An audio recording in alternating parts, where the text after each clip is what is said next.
Hi, everybody. This is my first time in Texas and also in LASCON, so I'm very excited about being here. I also want to appreciate your time that you take to be here as well. Um, this is from my personal experience in CyberArk. I hope that by the end of this lecture, you will find new insights about Agile Security. Let's hope this goes well, and if not, well, this is the last lecture before the happy hour, so we can all drink together. So a little bit about me was already said in the presentation. Um, I am the R&D security leader at CyberArk. You might be thinking, what exactly is the security leader? I manage the security program in CyberArk. This means that I am in charge about almost every aspect of our product security, starting from the requirements and customer engaging and all the way until post-release and getting feedback and sometimes also incident response. As a part of that, I'm in charge of also making standards that our product have to meet. The SDLC is a significant part of that. I have been around the industry for about 10 years. I've done research, consulting, penetration testing, and engineering. In every one of these positions, I've learned something about security and also about failing, unfortunately. And I also brought piece of that experience into this lecture. A little bit about CyberArk. CyberArk is a leader in privileged account security. It is located in Massachusetts and in Israel. You can guess by my jet lag face from which office I come from, not the close one. It was established in 1999, and it targets attacks from within the organization by misusing privileged accounts, but I'm not here to talk about myself or about CyberArk.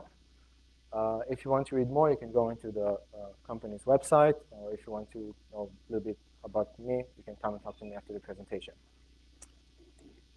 I really like to start my decks with a quote, and this one is from Churchill. Success is stumbling from a failure to fail with no loss of enthusiasm. As a security community, we always like to be enthusiastic about securing things. We always like to feel safe, and we want to do the best that we can. But sometimes implementing some processes lead us to unpredicted failures. For that matter, I'm here. I want to help you to prevent those failures in the future. And some of them can be quite painful, unfortunately. So you can understand that if you fail too many times, your enthusiasm will not be kept. The lecture's origin is from CyberArk. We shifted to Agile development around 2 or 3 years ago. Obviously, other than changing the development methods, it also changed everything around the development. It means security, it means QA, also architecture, everything had to be changed. So I try to read as much as I can and to learn about Agile security. There are many white papers and lectures and webcasts and everything, and it's all in the theory level. But when you put it into implementation, some things are just not going to go well, unfortunately. And this is why I'm here. We care about security also in CyberArk, so we want to share our experience. Let's see what we're going to talk about. First, I want to make sure we're all on the same page regarding Agile. How many people in here practice Agile or know exactly what Agile is? Okay, that's quite a lot, so I'll not be stalling too much on that part. I'll be talking about the frameworks that were currently relevant of integrating Agile with security, and also about the hidden risks in those frameworks, meaning that once you implement these frameworks, what's going to happen. Another part I'm going to talk about is collaboration and delegation, meaning that some of the tasks that you won't be able to do because lack of time or lack of resources, how can you make sure that do happen, even in an Agile environment where everything is so fast and rapid. And the last thing is about increasing the visibility and efficiency of the security tasks in your teams, meaning that nothing gets lost or that you won't miss anything, and suddenly it comes as a surprise after the release. So our story begins with one of the most popular slides in Agile presentations. Anyone saw this slide in the past? I assume you have. In 2001, the Agile Manifesto was created. The Agile approach was around way before, but they formed it into a manifesto around 2001. A small group of software development met together and decided to develop a new method because the old one was failing too much. It put aside the processes and the tools, and it focuses more on the individual and the people inside. Also, it focuses about working software. When you come to a customer, you want to show him something, you don't show him the documentation, you show him your software. Other than that, the customer is also a major participant in the requirement phase. It means that not only you plan what's going to be released, the customer has something to say even during the development, and some things will change. The last thing was a bit hard for me to take in as a security guy because it says that you're basically responding to the change over following a plan. So I thought, well, maybe I can just throw out the SDLC program and just do incident response all the time, because if I keep responding, well, why do I need SDLC? But this is not the case. We will manage this and we will go through this. So I want to talk about two specific methods in Agile. I'm sure you know them and you've heard them before, but still I just want to make sure we're all aligned. Scrum. Scrum is mostly about the short cycles of Agile. The short cycles are called sprints. Sprints usually last between 1 to 4 weeks, even though in the era of continuous delivery or continuous deployment, it can also be sometimes around a few hours or around a few days. In the sprints, you carry out tasks out of the backlog. The backlog is actually a container of features that are prioritized by the product owner. The product owner is the guy who actually engages with the customers and also know what the trends are. And he says exactly what's going to happen when. The process of shifting those features from the backlog into the sprint is called grooming. In grooming, you refine and sometimes also redefine the requirement just because they need to be processed better for the development team to understand what's needed. The features are in the form of a story, meaning it's from the point of view of the user. In this way, it's easier to understand what exactly the outcome for the customer. One last thing, and maybe not neglectable, if I can say, are the meetings. There are 4 types of meetings in Scrum. You have the sprint planning, you have the sprint summary, which are usually once every sprint. You have retrospective, which is understanding what went wrong in the sprint, and you also have the daily Scrum meeting. If I want to visualize the process, we start in the backlog, and then we move into the sprint backlog, and then sprint occurs and the tasks are carried out, and then we have the deliverables, which is important because by the end of every sprint, we need to have something we can deliver to the customer. The other method I want to talk about is Kanban. Kanban is mostly about incremental changes, which means we don't take the entire project and move it from one phase to another. We just take the small parts that are ready to be shifted from one phase, and then we shift it to another, which is also called just-in-time, meaning the process is ready to move on to the next phase, so we move it, but only on the time it is ready. When we have a task that goes into development or into process, I would say, we measured from the time it was started until the time it ended. This is called cycle time. This is important because afterward we will be talking about measuring security, so cycle time will be one of the measures we can use. Another term which is important is the WIP, working in progress. Every phase in the Kanban has a quota, meaning that if you have too many tasks on one phase, you will not be able to introduce a new task into that phase before you move out one of the tasks to the next phase. This helps you to prevent having some sort of bottleneck in one phase, which is exactly what the Kanban wants to prevent. The Kanban uses a board. We will see one very soon, and it increases the visibility of your work, meaning you can see exactly which task is exactly on what phase. So this is an example for a Kanban board. As you can see, you don't only have different phases, but you also have different kind of tasks.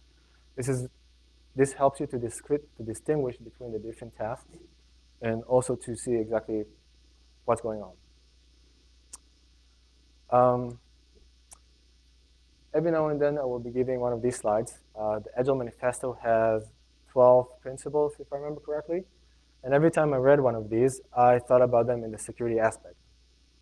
So let's try the first one. Deliver working software frequently from a couple of weeks to a couple of months with a preference to the shorter time scale. Okay, if you're a business owner, this would sound great. I mean, yeah, I would like to deliver as fast as I can. If you're a developer, this would mean that we keep it simple, because if we want to deliver shorter cycle times, then we need to do smaller and simpler things. For me, as a security guy, it kind of creeped me out because it means I have less time to carry out my security tasks. But anyways, we need to understand first how exactly the security tasks are carried out in Agile environment and in general. How many of you have seen this chart? 1, 2, 3, 4. Don't be shy. It's an open discussion. I guess a lot. This is the Microsoft SDL framework. It has been around for, I guess, around a decade, give or take. It has the different parts of the software development lifecycle, from the requirements until the release, and every part has the security task incorporated inside. You cannot go from one phase to another without completing all the security phases. This is in the traditional software development approach. And you have also the training, which I'm going to talk later about, and incident response, which I'm not going to discuss, not in this lecture at least. In 2010, Brian Sullivan from Microsoft presented at Black Hat the Agile Security Framework.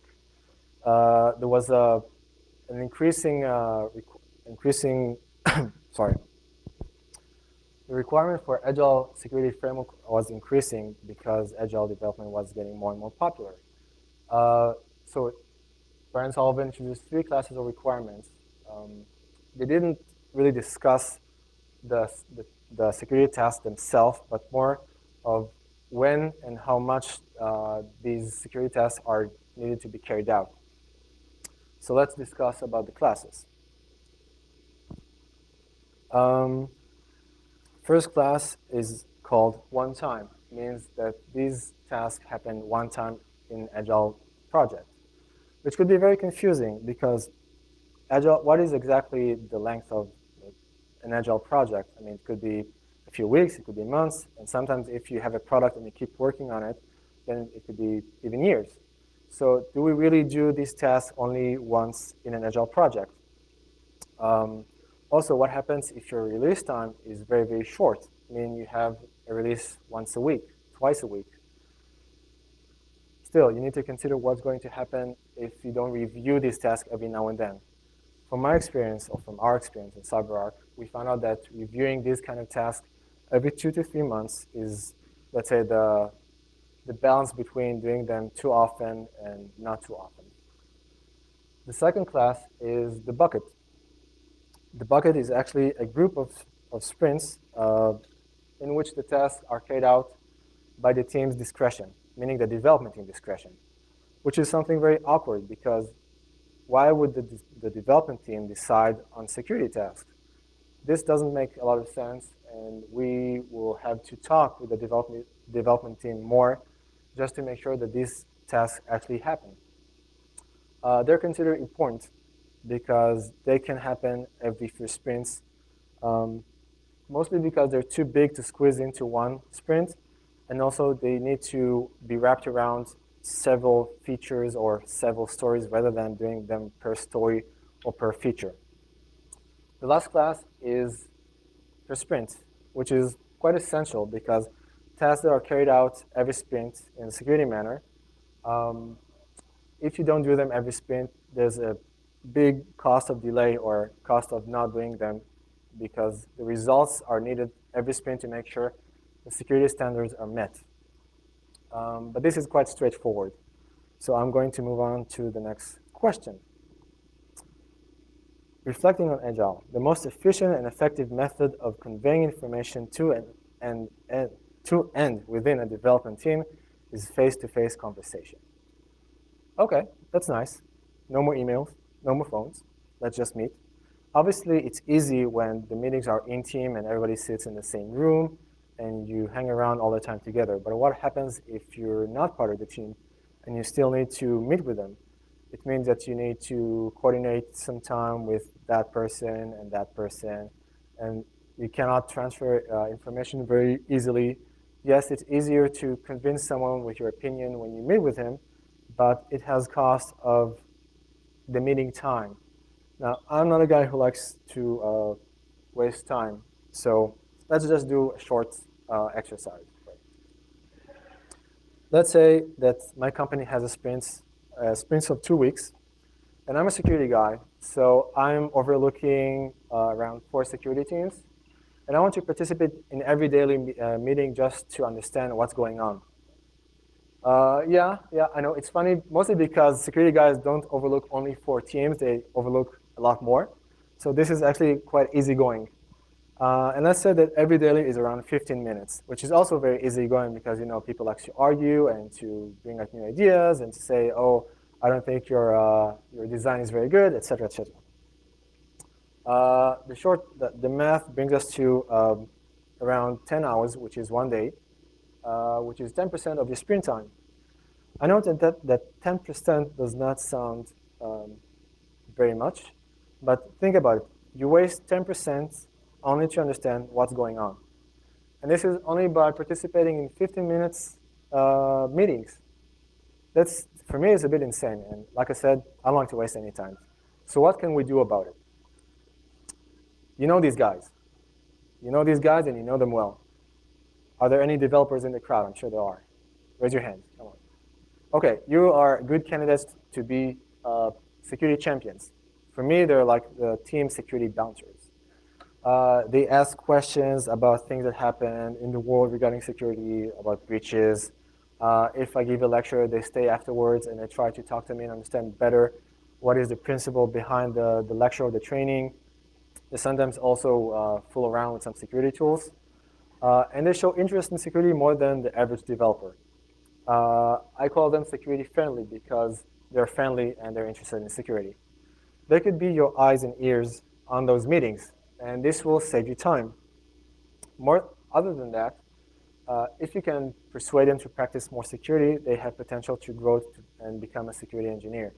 This is, for me, is a big effort and a big, let's say, profit if I can do one of these. And I really feel that growing someone into becoming a security engineer is paying back my invest in training, for example. So this is one tip. By the way, every time you see a star, when you go home and you go over the deck, if you go over the deck, you can find the tips I give you marked with a star, so it will be easier for you to find them. Just a note. So let's go for a second back to the Microsoft SDL. These are examples for security tasks for every sprint. We have running analysis tools, daily or per build. We can ensure that each member has completed a training. We can validate the filtering and the strong encryption, and we do threat modeling. So I chose as an example, just to show you sometimes that it's not that easy carrying out sprint tasks, the threat modeling. Okay, that sounds cool. Let's do threat modeling for every new feature. Great. But another principle says that sometimes we welcome changing in requirements even late in development. I don't like changes. I don't like changes coming in late. I hate them because after I did a full review or full threat modeling, then someone comes and says, hey, Daniel, you know what? The customer wants to change something. I'm like, oh, man, come on. So it's not only that we need to do threat modeling for new features, but also for change features, which makes things a bit more difficult. And also, what is exactly threat modeling? I have experience, so I can do them quite fast. But if you look into them, and this is something I know, I read Adam Shostak's book of threat modeling, which is great and it's very in-depth, but there are a lot of aspects like what is the center of the threat modeling, what are the assets, what are the actors, what are the entry points, the flows. It's not as lightweight as you would expect from something carried on every sprint. So I try to go around it and find some sort of a shortcut. This is from OWASP's website. This is the threat modeling cheat sheet. And also in here, you can see that there are around 4 major steps and around 11 or 12 minor steps, which is also not very easy.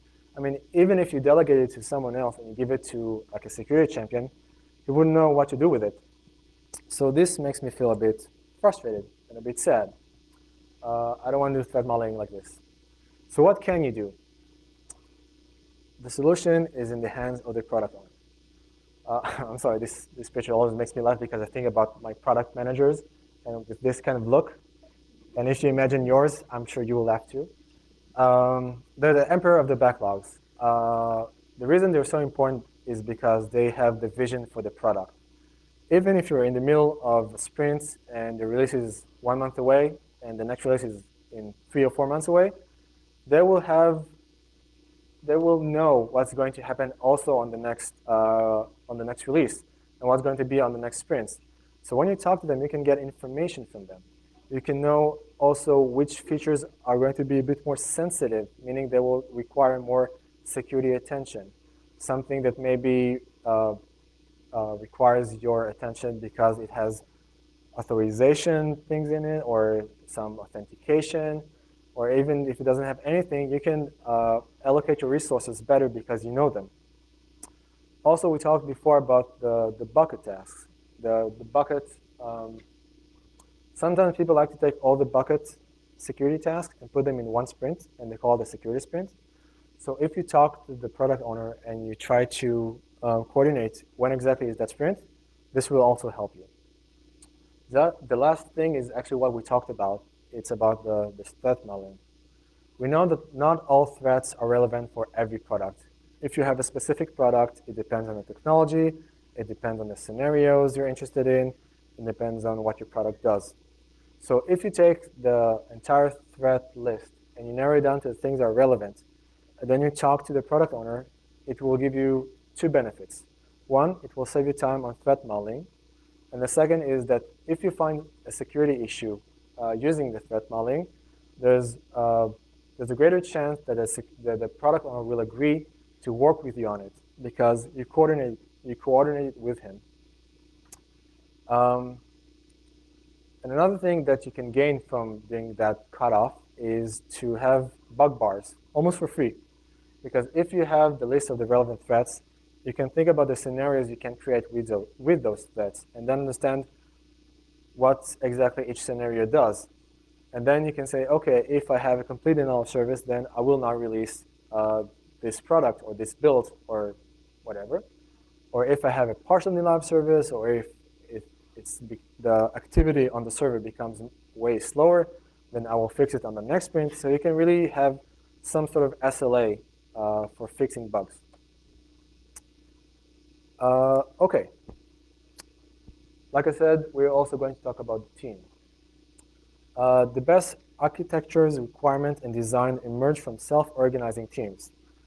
The modern agile teams are not anymore about the product. They're not back-end team. They're not front-end team. They're not UI. They're, let's say, cross R&D teams. They're expected to touch not only their code, but also others' code. If you need to develop something that requires touching someone else's product, you should do it. Most of the time it works. Some of the time it doesn't. But it is happening. And it's important to say that teams become more and more versatile, meaning that you not only have developers in the team, you also have QA, and you have architects, and you have analysts, which shift the requirements into more understandable language for the developers. So teams are doing more, and they have more responsibilities and more duties. And this brings us to think about, okay, but how does it connect to security? In 2010, in AppSec USA, a guy named Adrian Lane gave a great talk about Agile and security. He talked about how developers receive Agile and then also went a bit into the security tasks. And I'm talking here about the process. But he had a really wonderful slide talking about the different type of developers. And I really agree with this. And if you think a bit, if you really think about it, I'm sure you'll find a bit of experts and false gurus also on your teams or in your working places. And I would like to take this slide and extend it a bit more into the Agile team that I'm thinking about. So let's talk a bit about the team. The team leader. I hope everybody knows here the A team, and if not, then this is the time. The team leader is the guy you need to connect with first. Why? Because once the features are in the sprint backlog, he will be deciding about what's going to happen when. And if you remember, we talked about the bucket tasks. He will also decide exactly when and how these tasks will be executed or will be carried out. So in a way, he's in charge of driving the team also in the security activities, which is why for me, he or she are a key point for security success. The developer or the architect.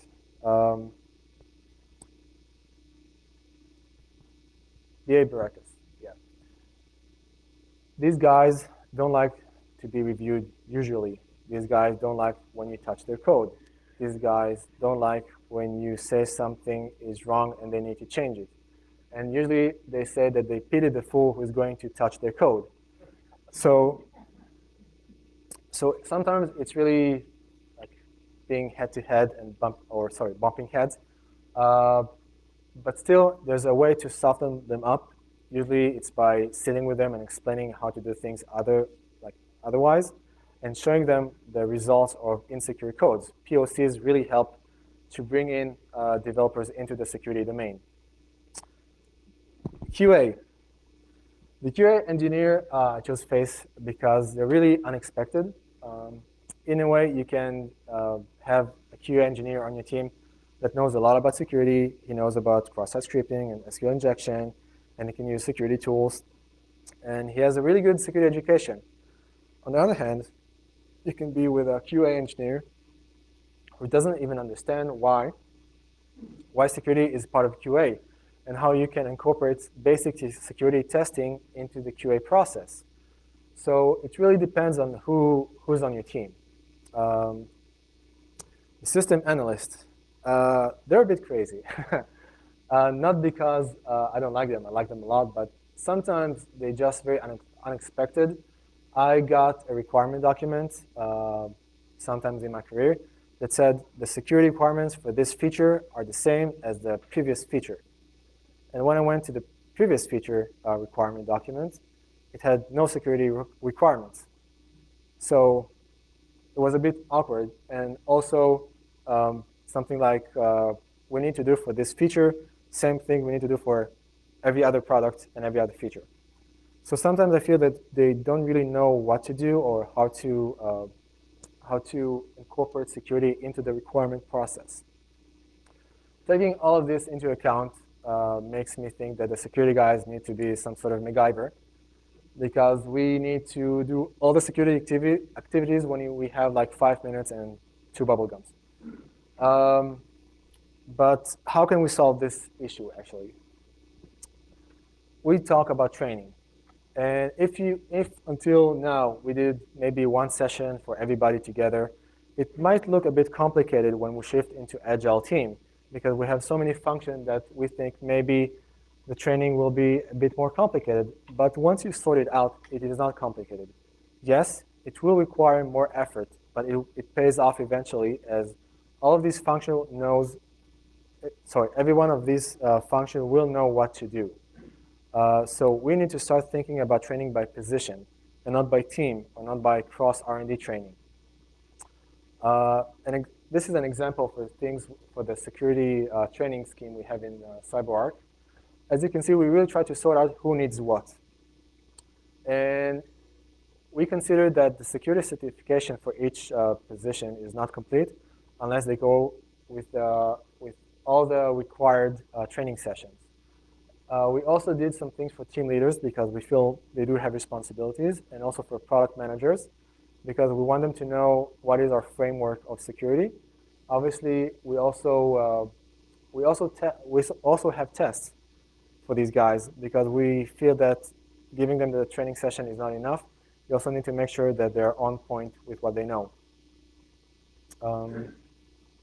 So this should help you with handling the Agile team when it comes to security. Let's talk a little bit about visibility.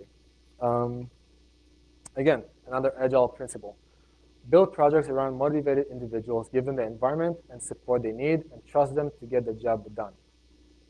Trust them to get the job done. If I was a security guy that had to trust someone, I would never have anything done, unfortunately.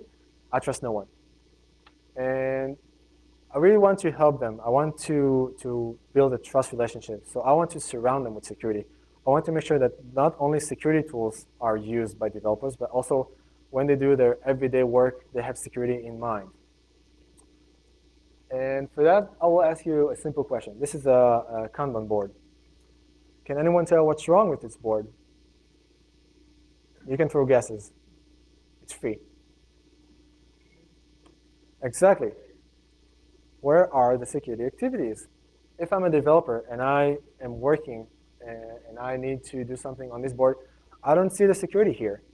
So what can I do? What can I do to make security more visible? I call it security as a shadow, meaning it will follow you anywhere, whatever you do. We saw the lanes that we had. We had design, we had coding, we had testing. So you take those lanes and you couple them with security lanes, meaning that the design will be followed by design review, for example, and the development will be followed by code review or static analysis. And also the QA will be followed by penetration testing or fuzzing. In this way, it's really hard to avoid security. And if someone just, I don't know, bounces over the security lane, you can just go and smack him on the head or something. Another approach is having security cards, meaning if you have a task on the board and you want to also have some security activity related to that card, then you add another security card. But it's a bit of a problem because it leads you to some race condition. The original card will not be completed until the security card is completed. And the security card could not be completed because if, for example, you cannot do penetration testing for a card that is currently in design. So they need to go together from one lane to another, which is a bit complicated. But if this is what works for you, go ahead and do it. And just to demonstrate, I just put a short example of how it looks. It's really very simple to have boards, electronic or physical, that have these couplings. And also about the cards, if you want to add activities into the card, it's also possible. For example, you can add a security card and say they want to do design review, and then you just elaborate on what needs to be done. And if you want to search for the specific activity, you can also add a label, which makes the search much easier. So let's talk a bit about the security flow. Business people and developers must work together daily throughout the project. I really like this principle because it made me think about a specific scenario. How many people here were in security bugs fixing meetings? When you go and talk with someone about a security bug and how to fix it, how many of you were in this kind of meeting? Okay, I see a few hands, that's great. I've been to quite a few, and it's almost always the same. You get ready, you have a list of the security bugs, you have the impact. If you have some sort of a scoring system like CVSS or DREAD, then you also have the list prioritized. And then you collect everybody else, and you have the feeling that everybody are on the same page and with the same goal of fixing the security bugs, which is great. You're going to bring the Armageddon on those security bugs. Wonderful. And then you start talking. And you slowly understand that the product managers and maybe the team leader are not exactly on the same state of mind like yours. They say something like, oh, but this will push out a commitment for that customer, or this feature will not go in if we fix the bug that you suggest. And suddenly the swords are out. Everybody fighting and negotiating and blaming. And I really don't like this because I feel that security is important. And on the other hand, I really want to have a good relationship with the business. So what do we do here? We try to agree on a bug fixing scheme. We want to focus on work and not negotiating and not arguing. We have different options. First one is time-based, which is the SLA, meaning if the security bug is rated high, then we will fix it in 1 month. This is challenging because from the traditional developing process, this usually is hard to implement. Sometimes it is forgotten. Sometimes it is just put aside because there's something more urgent.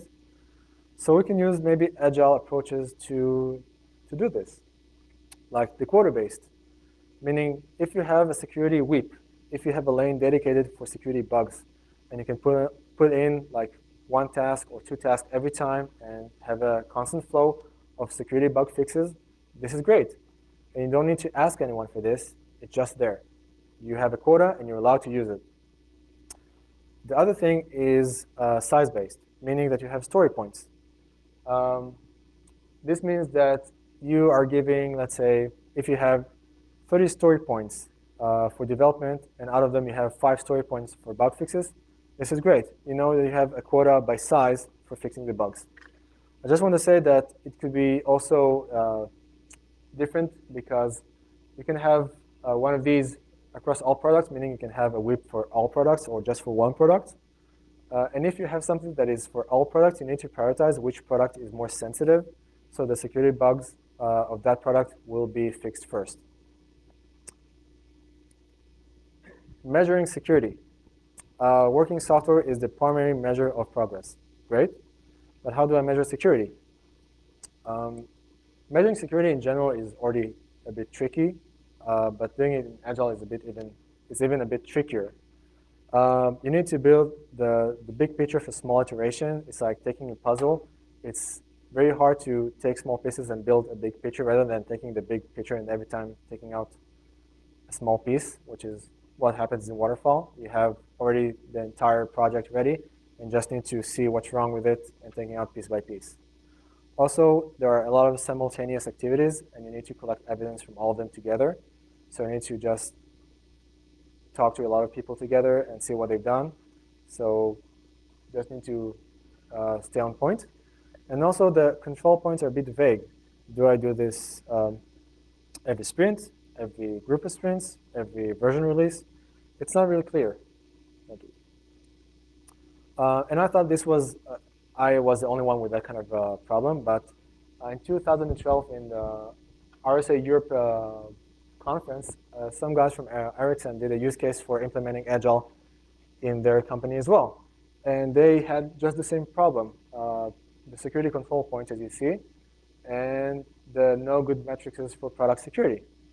And I thought, okay, I have to solve this because if it's around for several years, then someone has to do something about it. So let's see what we can do. First, if this is a security task, if you have on the board a security card, you can measure it using traditional Agile measuring.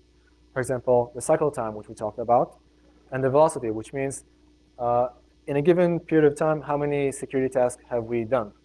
So you can know what is the rate of completing the security task, which is important. And if it is not about a security task, if it's just a general task, but you need to add a security task, for example, a design review for a feature or something, then in the grooming evaluation, when it goes from the product backlog into the sprint backlog, you look at the feature and then you say, okay, I think that this feature is not sensitive, or it has no problem, or it needs a little bit of attention, or it's really sensitive and I really want to go into it. And you put, let's say, a security level score on it. And then you decide which activities should be with this card. Like, it's also code review, it's also penetration testing. Depends on the sensitivity of the card or the security level.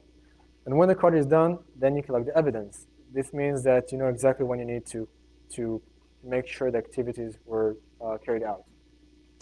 Last thing I want to talk about is automation, but there are so many other lectures about Agile and automation. There was one today. I think there's going to be another one tomorrow.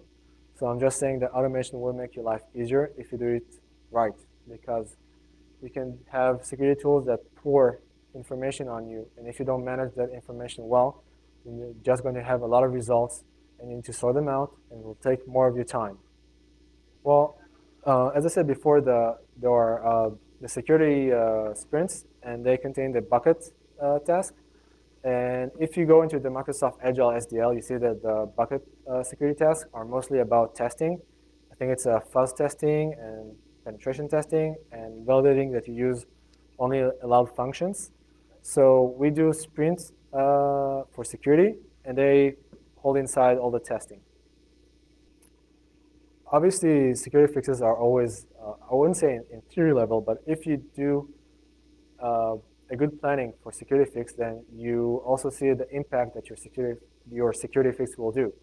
So you don't do it by yourself. You do consult with the architect, and you do consult with the QA to understand what exactly you touch.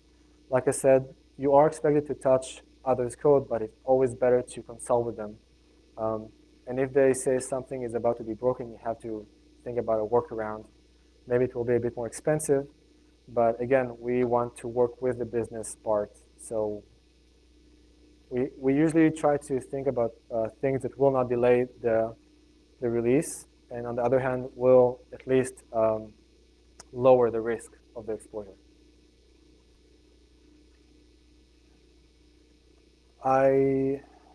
It's an interesting question, but I think that both in Agile and in Waterfall, negotiating with the product owners or the product managers for having security bugs is hard. But when it comes to Waterfall, all the security bugs usually come at once.